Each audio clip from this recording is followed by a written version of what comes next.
Okay, we had a segment break. I'm not sure how much I lost there. I don't have time to go back and watch the video and say, oh, that's where I was. Because I know I was just going off. So, this is the this is the fourth, the long pattern. Remember, this is what you play off the fret nut. So if we're on the,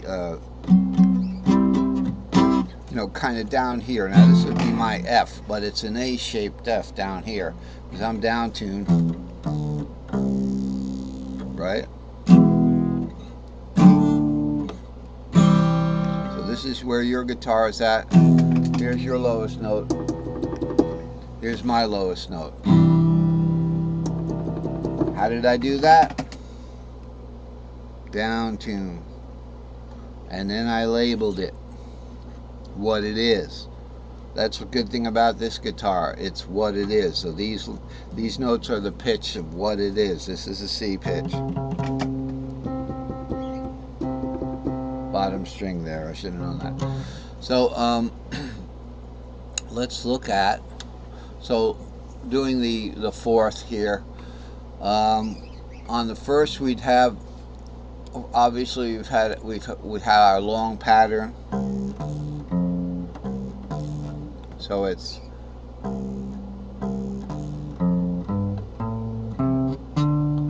like that. And now on the fourth, we're going to do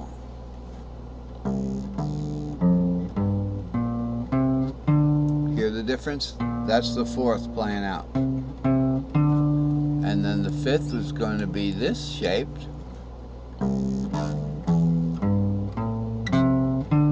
Okay, that's your seventh. Okay, E being the seventh of F. And then you put them all together, what do you get? You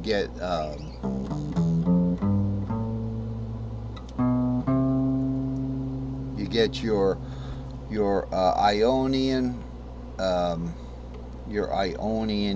E-shaped long pattern there. Let's just look at that so we don't get confused. Right here, this is a good place to do it. Look at an E pattern. There's a little E there, so I can cheat there. Okay, so it's just the S2RXL, the extra long pattern starting on the root, and then an S4E.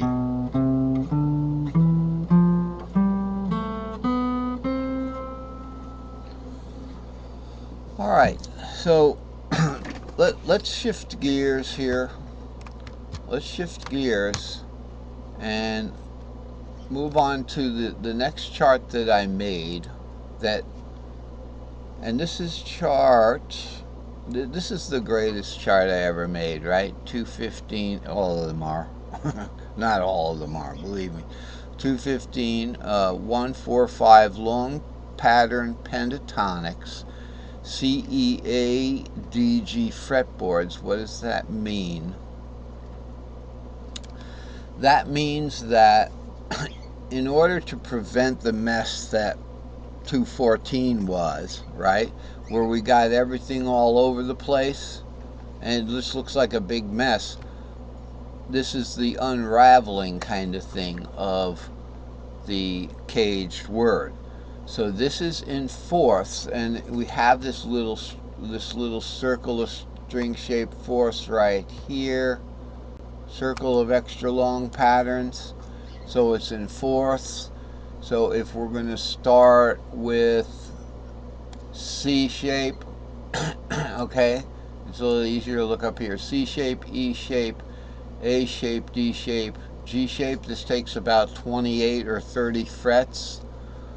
Right there, big long electric guitar. This is how it would be divided. And this is the circle of extra long patterns in fourths. Goes C to E to A to D to G. Okay, it's in fourths. So what does that mean? It means that you do a pentatonic scale So the caged word is C-A-G-E-D, but backwards it's D-E-G-A-C, which is a pentatonic scale. So starting from C, you're going, and then you just skip every other letter in that pentatonic scale. So it's C, skip D, to E, skip G, to A, skip C, to D. Now we're going up a pentatonic scale, which is the caged word backwards. So going this way, you get the caged word, C-A-G-E-D, and we get the fourth. So that's the background on what's going on. This is what we were just looking at here, the different shapes. So these are the 3 fretboards done in fourth, in long pattern fourths. Okay, so this chart here also has the some patterns here. This is most of them, although one thing about the patterns, I'm trying to get to be able to look at partial patterns as just string shaped pairs, string shaped trios. So except for the long patterns here, they behave a little differently. The lead patterns, look at those, these are like lead patterns. We have an S2C here. This is the old S2L. It's just a C string shape, okay, and then 2 strings up. So you know C goes to G and string shape 5th. And that's it. So it's just an S2C. That's what an S2C is. So I'm working on this new chart. I don't want to get into that right now. Where I get more comfortable just looking at something like this is an S3D, not an S3L. S3L was just its original name. Stack of 3 strings long. It's just 3 strings from the D shape. So what you need to know is just what are the string shapes. I should have the string shapes on every single one of them. And then we have the L7 group. I've added the L7. Why? Because our S4E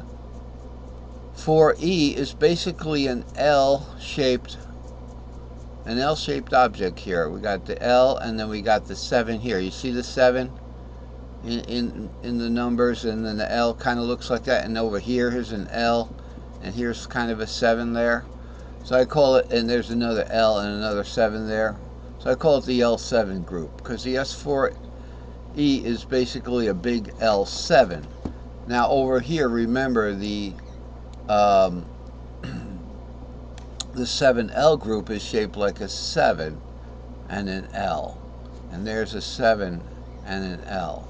But the L7 group, this is just, I call them that for the fun of it. Affectionately, the L7 group. You see how it's an L7? But really, it's just string shapes, and that happens over here. So here's your string shapes, C, A, G, E, D. These are the bottom strings of the cage shape. So let's start on C. Here's your low E. It says starts on 3, so so here's where your fret nut is. The C string shape is, that's it, just 3, 4, 5, because that's where you play the C shape. And then the A string shape is the 5, 6, and that's where you play the A shape. And then the G shape is 6, 7 root. That's where you play your G shape. And then the E string shape is 7 root 2. That's where you play your E string shape, E shape. I have it on octave down here. And then your D string shape is 2, 3, 4. That's where you play your D shape. So that's what the string shapes are, and they go in fifths. The fifth of, well, they go in fifths like this. C goes to G, G goes to D, as they go up the fretboard. Okay, so how does that work? We have